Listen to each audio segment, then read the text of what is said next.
சிரித்து மகிழ்வது தான் சார் மிகப்பெரிய கொடை. வேறு எந்த ஜீவனுக்கும் அது கிடையாது சார், எந்த ஜீவனுக்கும் கிடையாது. நீங்கள் எதையுமே ரசிங்கன்றேன்.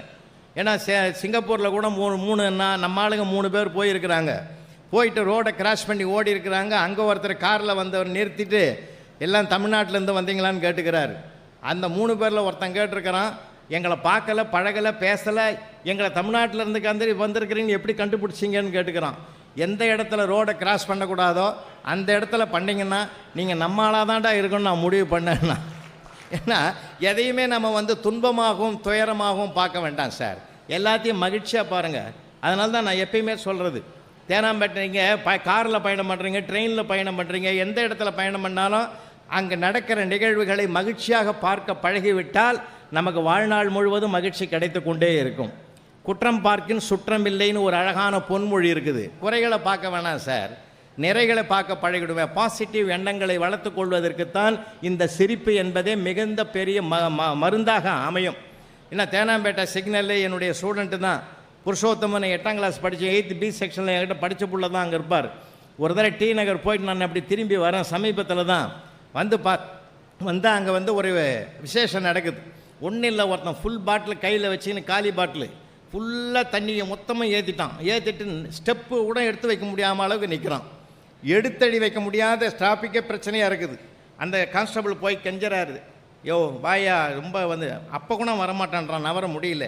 அப்போ அவரே கேட்டார், ஏயா காசு கொடுத்து நீ தானே வாங்கினேன், அதை நீ கொஞ்சம் கொஞ்சமாக வீட்டில் போய் உட்காந்து நிதானமாக சாப்பிட்ருக்கலாம்ல, எதுக்குடா ஃபுல்லாக ஏற்றிட்டு போக்குவரத்துக்கே தடையாக இருக்கிற அப்படின்னார். குடிக்க வேண்டிய கட்டாயம் வந்துடுச்சுன்னா. அப்படி என்னடா கட்டாயம்னாரு, பாட்டில் மூடி தொலைஞ்சு போச்சுன்னா. அதாவது மூடி தொலைஞ்சு போனதுனால தான் அவன் இது அப்படியே வச்சா அது கீழே ஊற்றிக்கும்னு மொத்தத்தையும் உள்ளே பாதுகாப்பாக ஊற்றிட்டான். இப்போ மூடி தொலைஞ்சு போனது நமக்கு சின்ன காரணம் சார், ஆனால் அவனுக்கு அது பெரிய காரணம். எப்பயுமே அவன் நிலையிலேருந்து நம்ம அதை ஆராய்ச்சி பண்ணணுமே தவிர நம்ம நிலையிலேருந்து சிலதெல்லாம் ஆராய்ச்சி பண்ணக்கூடாது. நம்ம நாட்டில் மாதிரி ஒரு பேர் வைக்கிறதும் அதெல்லாம் உலகத்திலே கண்டுபிடிக்க முடியாது சார். நீங்கள் கொலம்பஸுக்கு அதை கண்டுபிடிச்சான், இதை கண்டுபிடிச்சான், நியூட்டன் இதை கண்டுபிடிச்சான்னா நம்மால் கண்டுபிடிக்கிற மாதிரி உலகத்தில் எவனாலும் எதையும் கண்டுபிடிக்க முடியாது. February 14 என்னங்கய்யா? காதலர் தினம் தம்பியே சொல்கிறாரு. அவர் எத்தனை தடவை கேட்டிருப்பார் மைக்கு செட் வச்சு, காதலர் தினம். சரி, November 14 என்னங்க? சரி, February 14 November 14 நடுவில் சரியாக 10 மாதம். புரியுதா? அவன் எப்படி தெரிஞ்சு வச்சானா தெரியாமல் வச்சானா நமக்கே ஒரு குழப்பமாக இருக்குது. நீங்கள் கொஞ்சம் சிலதெல்லாம் நீங்கள் ரொம்ப மைண்டில் ஆராய்ச்சி பண்ணி பண்ணலாம், ஒரு மகிழ்ச்சியாக பயணம் பண்ணலாம். நாங்களாம் ஆசிரியர் பணியில் இருந்தவர்கள், அவன் நிலைக்கு நாங்கள் மாறினா தான் அதை ரசிக்க முடியும்.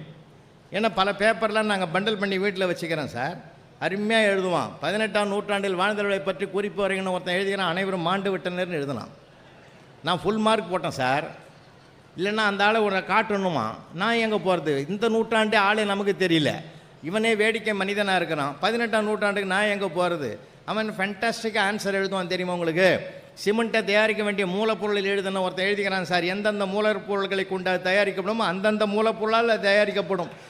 எனக்கு ஒன்றும் புரியல. இப்படிலாம் ரொம்ப சுத்திரமெல்லாம் நிறைய பேர் இருக்கிறான் சார். அது உள்ள பயங்கரமான ஆளுங்க, இன்னும் நம்ம வேடிக்கையான பிள்ளைங்க சார். எங்கள் கணக்கு டீச்சர் சாந்தகுமாரி அம்மா ரொம்ப வருத்தப்பட்டுன்னு ஒரு தடவை பேப்பரை தூக்கின்னு வந்தாங்க.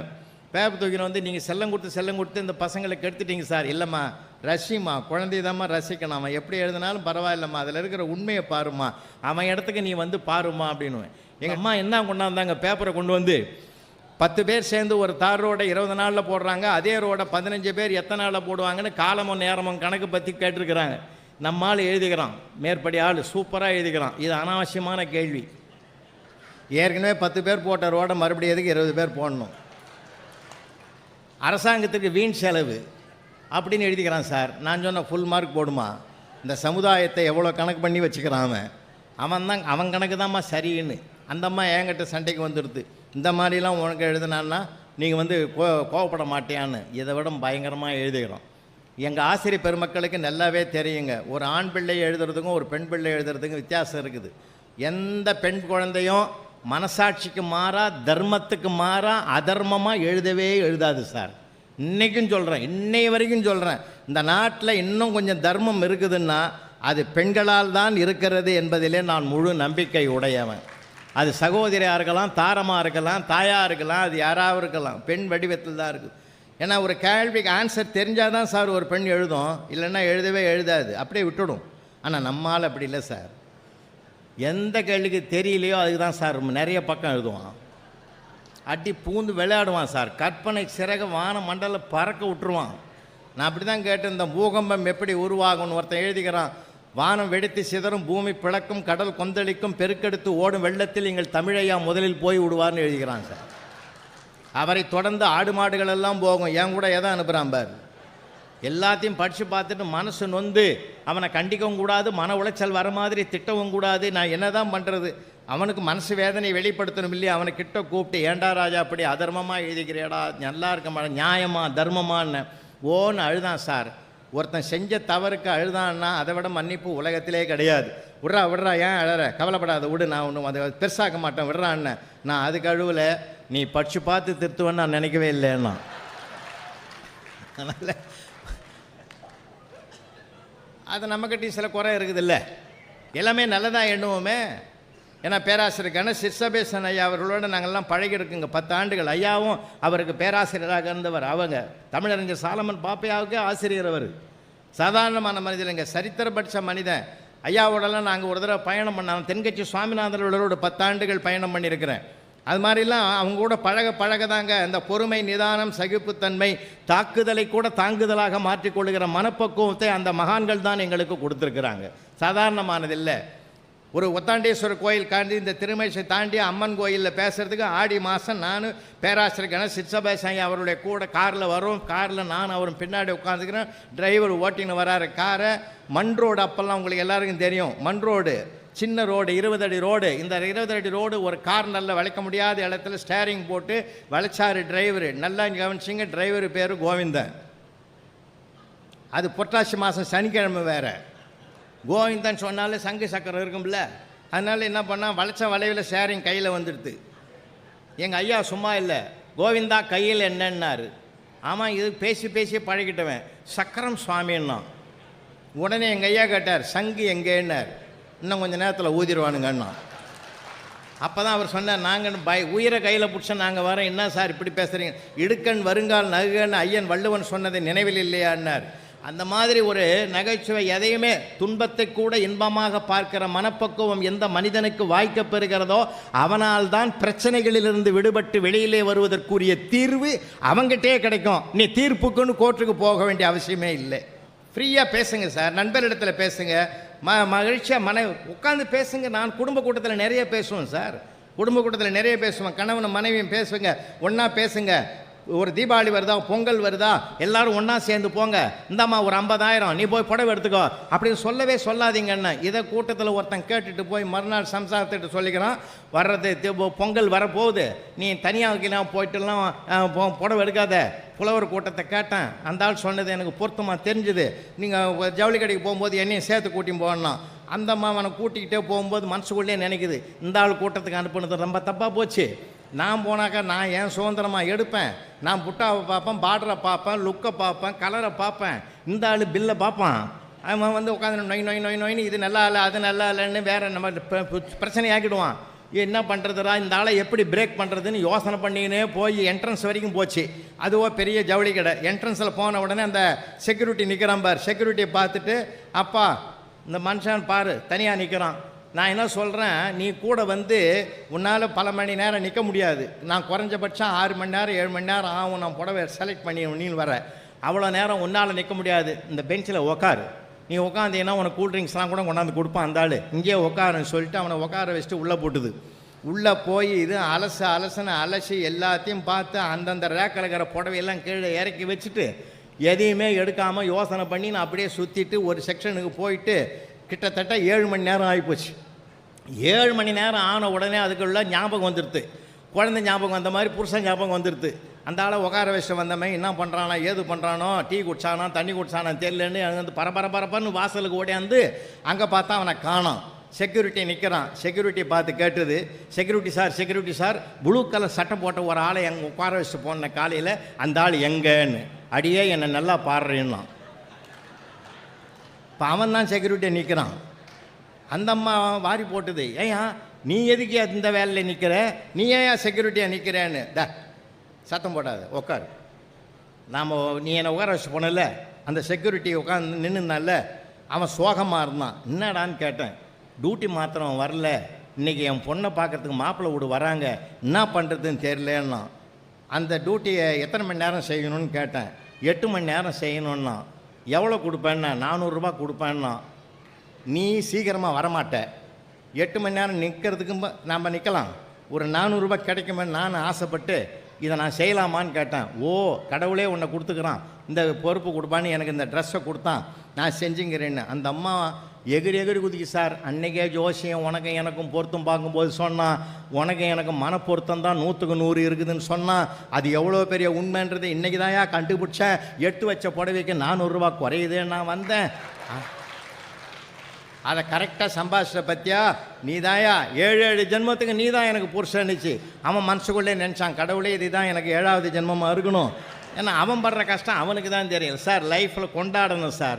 நான் உன்னே ஒன்று சொல்லிட்டேங்களா, நம்ம மனுஷன் 100 வருஷம் வாழ போகிறான்னு வைங்க சார், அதுக்கு பிறகு ஒன்றுமே இல்லை சார். நம்ம பிறப்பதற்கு முன்பும் ஒன்றும் கிடையாது, மறைஞ்ச பிறகும் ஒன்றும் கிடையாது, ஒன்றுமே இல்லை, ஒன்றுமே எதுவுமே கிடையாது சார். நம்ம இருக்கிற வரைக்குமா சந்தோஷமாக இருப்போமே.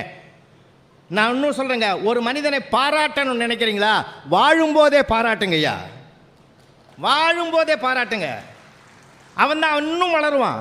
யாரை நீங்கள் பாராட்டுறீங்களா இன்னும் வளருவான். நான் இங்கே இருக்கிற தாய்மார்களுக்கு சொல்கிறேன், உன் பிள்ளை 30 மார்க் எடுக்கிறானா, சபாஷ், முதுகில் தட்டி கொடு. ஒப்பனை விட 10 கூட தானே வாங்கியிருக்கிற, சபாஷ்ன்னு சொல்லுங்கள். அவன் மனசில் நினைப்பான், அந்த ஆள் 20 தான் வாங்கினான் நான். சார், குடும்பம் என்றாலே கலகலப்பு சார், குடும்பம் என்றாலே மகிழ்ச்சி சார். அங்கே போய் நீயா நானா, நீயா நானா என்பது வாழ்க்கை அல்ல, நீயும் நானும் என்பது தான் வாழ்க்கை. பெரியவங்க எவ்வளோ பாடுபட்டு நம்மள கொடுத்துருக்காங்க. எந்தையும் தாயும் மகிழ்ந்து குழாவி இருந்தது நாடே. தாயும் தந்தை எப்படி நான் மகிழ்ந்தான், குழாவினான், ஒருத்தருக்கு ஒருத்தர் சந்தோஷமாக பேசலாம் சார். அப்போல்லாம் டிவி கிடையாது, ரேடியோ கிடையாது, ஒன்றுமே கிடையாது. அப்படி ஆனந்தமாக வாழ்க்கை வாழ்ந்தான். இப்போ எல்லாம் வந்து உக்காந்துக்குன்னு நமக்கு இந்த உள்ளங்கையில் ஒரு உலகம் வந்து உக்காந்துங்குது. இந்த உள்ளங்கையில் ஒரு உலகம் வந்து உக்காந்துங்கன்னு நம்மளை ஒரு உழுக்குது பாரு. இதை விட மோசம் உலகத்திலே கிடையாது. இப்போ இருந்தாலும் அது அவசியமானதாகவும் இருக்குது. பிரச்சனைகள் அதிகமாக இருக்குது. கோர்ட்டில் வந்து பார்த்திங்கன்னா எல்லாம் ரசிங்கன்றேன். அன்றைக்கி ஜட்ஜையாவே என்னம்மா ரசித்தார் தெரியுமா ஒரு கோர்ட் பிரச்சனையை. ஆடு திருடிட்டான்னு ஒருத்தன் குற்றவாளி கூண்டில் நிற்கிறான் சார். அவனுக்கு ஜட்ஜ்மெண்ட் எழுதினார், போதிய சாட்சிகள் இல்லாததனால் இந்த மனிதன் ஆடு திருடவில்லை என்று தீர்ப்பளிக்கிறேன்னு எழுதினார். அவன் குற்றவாளி கூண்டில் நின்றுங்கன்னே சொன்னான், நன்றி எஜமா, அப்போ அந்த ஆட்டை நானே வச்சுக்குவான்னா. இப்போ நான் என்ன கேட்குறேன், நாம் சாட்சியை தேடுறோம், அவன் மனசாட்சியோடு இருக்கிறான். நேரங்களில் தவறுகள் நம்மகிட்டே இருக்கும் தெரியுமா உங்களுக்கு. அண்ணா நகரில் போய் ஒரு கதவை தட்டுறேன் சார், ஒரு பொடி பையன் வெளியில் வரான், யார் வேணும்னா, அப்பா எங்கடா, அண்ணா வேலைக்கு போய்க்கிறாரு, அம்மா மார்க்கெட்டுக்கு போயிருக்குது, அண்ணன் கிரிக்கெட் ஆட போய்க்கிறான். கோவம் வந்துடுது, நீ எங்கேயா போகிறதானே என்ன. இப்போ நான் கூட என் ஃப்ரெண்டு வீட்டில் தாங்கிறேன்னா, அப்போ நான் தான் வீடு மாறி வந்துட்டேன்றது அந்த பிள்ளை என்ன நாகரிகமாக சொல்கிறான் சார். அவன் மேலே கோவப்படலாமா சார்? நான் நிறைய குறைகள் நம்மக்கிட்ட இருக்குது சார். 2019 நாங்கள் வந்து சிங்கப்பூர் போயிருந்தோம். லிட்டில் இந்தியாவில் ஒட்டுமொத்த தமிழர்களை ஒன்றாக்கி அங்கே இருக்கிற அருமைச்சந்திரன் என்ற நண்பர் என் தலைமையில் ஒரு பட்டிமன்றத்தை ஏற்பாடு பண்ணியிருந்தார் சார். பிரமாதமாக நடந்து முடிஞ்சதுங்க. அங்கேருந்து வந்தோம். இன்டர்நேஷ்னல் லெவலில் எல்லா ஃப்ளைட்டையும் நிறுத்திவிட்டான், சார், எல்லா ஃப்ளைட்டையும் நிறுத்திவிட்டான். கடைசியில் என்னாச்சு, அவருடைய நாகப்பட்டினத்துலேருந்து ஒரு ஆள் சென்னையில் பிரபலமான ஒரு ஹாஸ்பிட்டலில் 3rd ஃப்ளோரில் 303வது ரூமில் அட்மிட் ஆகிட்டார். ஹார்ட் பேஷண்ட்டுன்னு கேள்விப்பட்டுட்டு அவர் அங்கேருந்து ஃபோன் அடித்தார், புலவர் நான் வர முடியாது, நீங்களும் அதை போய் பார்த்துட்டு வாங்கன்னு. அங்கேருந்து நண்பர் சொல்லிட்டாருன்னு சொல்லி பரமுடித சோலையில் போய் ஆப்பிள் பழம் அந்த பழம் இந்த பழம்லாம் வாங்கி ஒரு பையனை எடுத்துக்கின்னு 303வது ரூமில் என்ன டிஸ்டர்ப் பண்ணி எழுப்பணுமோ என்னமோ என்ன பண்ணுறோன்னு பார்த்தா கதவை லேசாக திறந்தது. பரவாயில்லை, எழுப்பணும் அவசியம் இல்லைன்னு உள்ள கதவை திறந்து அப்படி எள்ளி வெட்டி பார்த்தேன். பெட்டில் படுத்து இருந்தவன் என்னை பார்த்துட்டு பரபரப்பாக அந்த ஆள் எழுந்தான். எழுந்திருக்கும் போது நான் சொன்னேன், ஏன் பதற, எதுக்கு பதற்றப்படுற, இந்த பதற்றம் தான் உன் ஹார்ட்டுக்கு பிரச்சனைக்கு காரணம், பதற்றப்படாத படு. சார் இல்லை, எதையும் சொல்ல வேண்டாம், உன்ன டீட்டெயில் பூரா நண்பர் சொல்லிவிட்டார், அப்படியே படுன்ட்டேன். கொண்டு போன ஆப்பிளை கழுவி தோலை சீவி அவனுக்கு 2 பீஸை போட்டு கையில் கொடுத்து சாப்பிட வச்சு 2 நாள் ஆச்சுன்னாரு அட்மிட் ஆகி. இப்போ பெயின்லாம் எப்படி இருக்குதுன்னு, ஹார்ட் பெயின் இருக்கிறவன் இசிஜி எடுக்க போய்க்கிறான்னாரு. இப்போ என் முகம் எப்படி இருந்திருக்கும் கொஞ்சம் யோசிங்க. இல்லையா? அப்போ நீ யாருன்னு அந்த ஆளுக்கு துணையாக 2 நாள் நின்று இருந்தேன், இடுப்பு வலி தாங்கலை, பெட்டு காலியாகுதுன்னு படுத்தேன்னா. இப்போ குறை யார்கிட்ட சார் இருக்குது? நம்மக்கிட்ட தாங்க. மகிழ்ச்சியுடையவன் யார் தெரியுமா? மகிழ்ச்சி இல்லாதவன் யார் தெரியுமா? எவன் ஒருவன் இருப்பதை பார்க்கிறானோ அவன் மகிழ்ச்சியாளன், எவன் ஒருவன் இல்லாததையே பார்க்கிறானோ அவன் மகிழ்ச்சி அற்றவன். இதுதான் சின்ன மந்திரம். இது இருக்கிறத பார்ப்போம் சார், இருக்கிறத பார்ப்போம், சந்தோஷமாக இருப்போம். வாழ்க்கை முழுவதும் நம்ம எதையும் கொண்டு போக போகிறதில்ல, எதையும் இல்லை, எதையுமே கொண்டு இல்லை. கவியரசர் கண்ணதான் சொன்னார், இருக்கத்தான் வந்தோம் இல்லாமல் போகிறோம்னா. எதை கொண்டு வந்தோம், எதை கொண்டு போக போகிறோம்னா, இதெல்லாமே வாழ்வினுடைய உண்மைகள். இதெல்லாம் தூக்கி போடுங்க. இன்றைக்கெல்லாம் பார்த்தீங்கன்னா பெண்களை ஒருத்தருக்கு ஒருத்தர் மதிக்கணும் சார். இன்றைக்கி பெண்கள்லாம் என்ன அபாரமான குழந்தைகள். இந்த பாருங்கள், 2 பெண்கள் சரிநிகர் சமமாக. பாராளுமன்றத்தில் கூட 33% கேட்குறாங்க. எங்கள் நடுவர் 50% கொடுத்து கூட்டிருக்கிறார் பட்டிமன்றத்தில். இங்கே 2 ஆண்கள், அங்கே 2 பெண்கள். பெண்கள்லாம் என்ன ஜீனிஸாக இருக்காங்க தெரியுமா? திறமையாக இருக்குதுங்க. அன்றைக்கி ஒருத்தன் மனோதாத்து டாக்டர்கிட்ட போய் சொன்னால், டாக்டர் எனக்கு ஒரு பெரிய பிரச்சனையாக இருக்குது. ஏன் என்ன பிரச்சனைன்னாரு? கட்டிலில் படுத்து ராத்திரி பூரா படுத்தா எவனோ கட்டிலுங்க படுத்துங்கிற மாதிரியே ஒரு ஃபீலிங் வருது. ஒவ்வொரு அரை மணி நேரமும் எழுந்து பார்க்குறேன், ஆனால் எவனுமே இல்லை, என்ன பண்ணுறதுன்னா. உடனே டாக்டர் கணக்கு போட்டார். ஒரு சிட்டிங்க்கு 2000 ரூபாய் போட்டு 10 சிட்டிங் போட்டால் 20,000 கலெக்ஷன் ஆகிடும். ஒவ்வொரு சிட்டிங்கும் 1 மணி நேரம் என்கிட்ட பயிற்சி எடுக்கணுன்னாரு. எவ்வளோன்னா மொத்தம் 20,000 கணக்கு போட்டான். இதை விட நமக்கு நிரந்தரமாக தூக்கமே வராது. அவகிட்ட போய் சொன்னால், அதனால் என்ன பண்ணிட்டான், என் சம்சாரத்துக்கிட்ட சொல்லிட்டு வரேன்ட்டு போனான் பாருங்கள். வரவே இல்லை. 1 மாதம் ஆச்சு. அந்த கோயில் பக்கமாக வந்தபோது அவனை போய் சந்திக்கிறாரு டாக்டர். என்னப்பா மறுநாளே வரேன்னு சொன்ன, வரவே இல்லைன்னு. இல்லைங்க, இப்போ அந்த மாதிரி கனவே வர்றதில்லை, பிரச்சனையே தீர்ந்து போச்சுன்னா. என் சம்சாரம் 100 ரூபாயில் முடிச்சுட்டா அப்படின்னா. என்னையா பண்ணாங்க அப்படின்னார். ஒன்றும் இல்லை, கட்டில் பிரித்து கிடச்சிட்டு 100 ரூபாய்க்கு பாய் வாங்கி வந்து கொடுத்தா, இப்போ பாயில் படுத்து கிடக்கிறேன், எவன் படுக்கிற மாதிரியும் ஃபீலிங்கே வரல, கனவே வரல அப்படின்னு. அந்த 100 ரூபாயில் முடிச்செடுத்து பாரு அந்த புள்ள. 20,000 எங்கே, 100 ரூபாய் எங்கே? அதனால்தான் பெண்ணுக்குள் ஞானத்தை வைத்தான் புவி பேணி வளர்த்திடும் ஈசன், மண்ணுக்குள்ளே சில மூடர் நாங்கள் மாதர் அறிவை கெடுத்தான்னா. அதனால்தான் மாண்புமிகு தமிழகம் முதல்வர் அவர்கள் கல்லூரி வாசல் கனவாகிவிடக்கூடாது என் பெண் குழந்தைகளுக்குன்னு தான் அரசு பள்ளியில் படிக்கிற பெண் குழந்தைகளுக்கு மாதம் 1000 ரூபாய் என்ற திட்டத்தையும் கொண்டு வந்தார். இப்போ நம்ம பையன்லாம் காலேஜுக்கு போகலாமா வேணாமா, நமக்கு முடியலையேன்னு அவன் வருத்தப்பட்டான். நீயும் வாடான்னு இப்போ அவனுக்கும் 1000 ரூபாய் கொடுக்குற அளவுக்கு ஒரு அரசு பள்ளிக்கு ஒரு பெருமிதத்தையும் சிறப்பையும் சேர்த்து கொடுத்துருக்கிறான்னா, எந்த வகையிலாவது இந்த தமிழ்நாடு கல்வி சிறந்த தமிழ்நாடு என்ற வரலாற்றை புதுப்பிக்க வேண்டும் என்பதற்காகவே, பிள்ளைகளுடைய கல்விக்காகவே செலவு செய்கிற அரசாங்கத்தை நம்ம இப்போ பெற்றிருக்கிறோம் என்று சொன்னால், உங்கள் வீட்டு பிள்ளைகளின் புத்தக திருவிழாவுக்கு அழைத்து வாருங்கள்.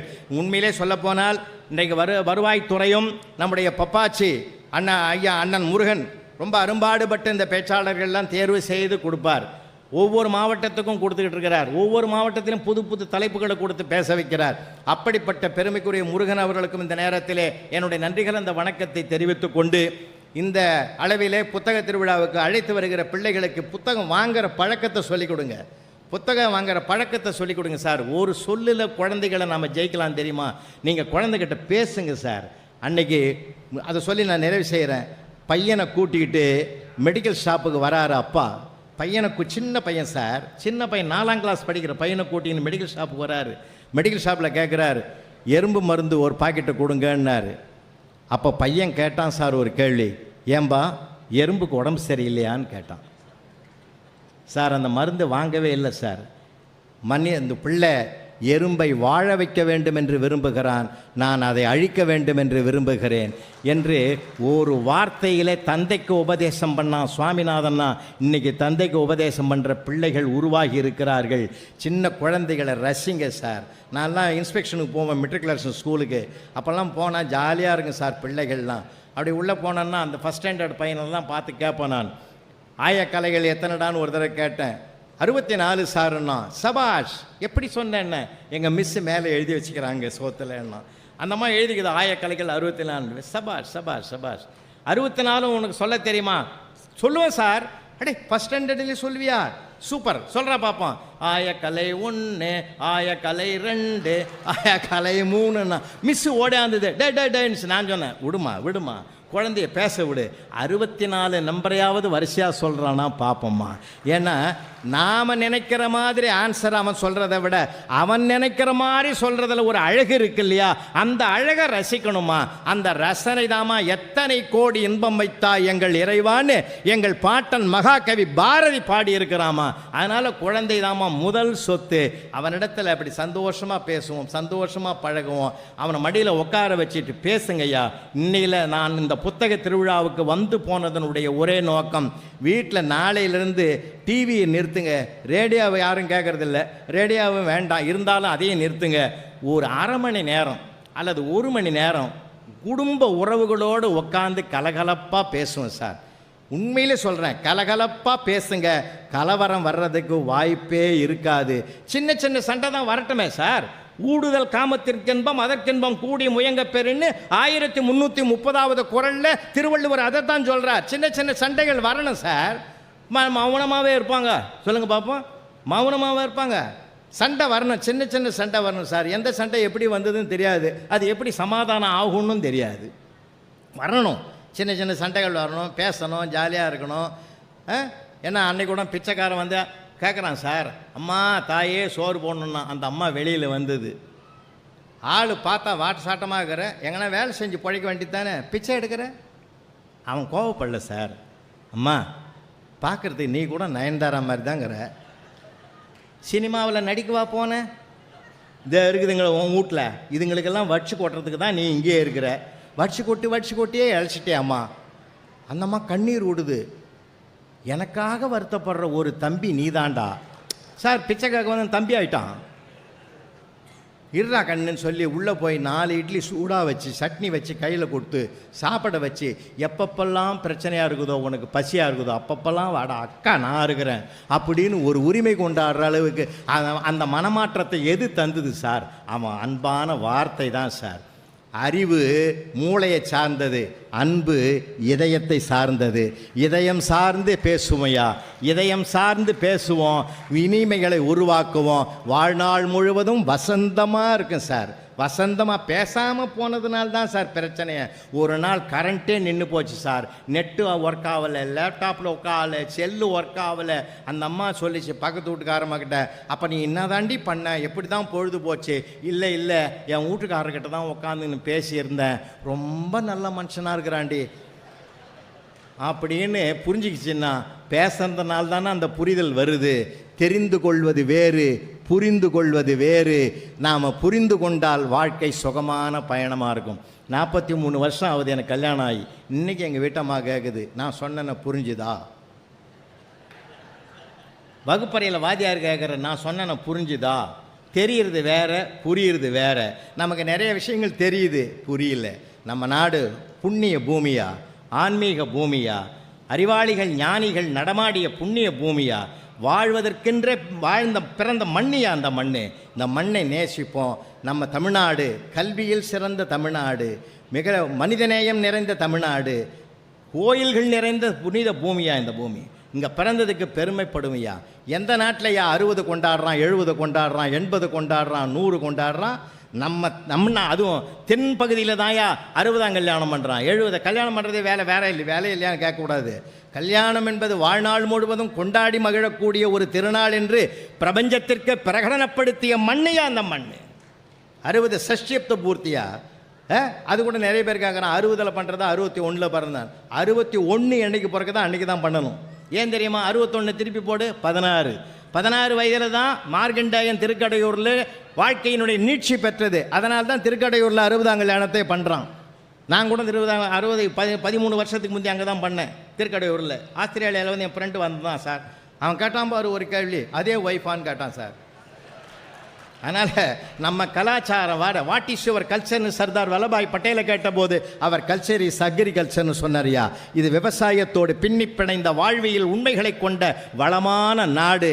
வாழ்வோம், வாழ்வதற்கென்றே நாம் பிறந்திருக்கிறோம், சந்தோஷமாக வாழ்வோம். இது உயர்ந்தது, அது தாழ்ந்தது, இவன் உயர்ந்தவன், இது பெரியவன், அவன் பெரியவன், இவன் பணக்காரன். பணக்காரன் மட்டும் மகிழ்ச்சியாக வாழ்வதில்லை. எவன் ஒருவன் மனம் நிறைவாக இருக்கிறானோ அவன்தான் மகிழ்ச்சியாக வாழ்கிறான் என்றார். பணம் நிறைவதை விட மனம் நிறைந்து வாழ்வதற்கு சிரிப்புதான் உதவும். நன்றி.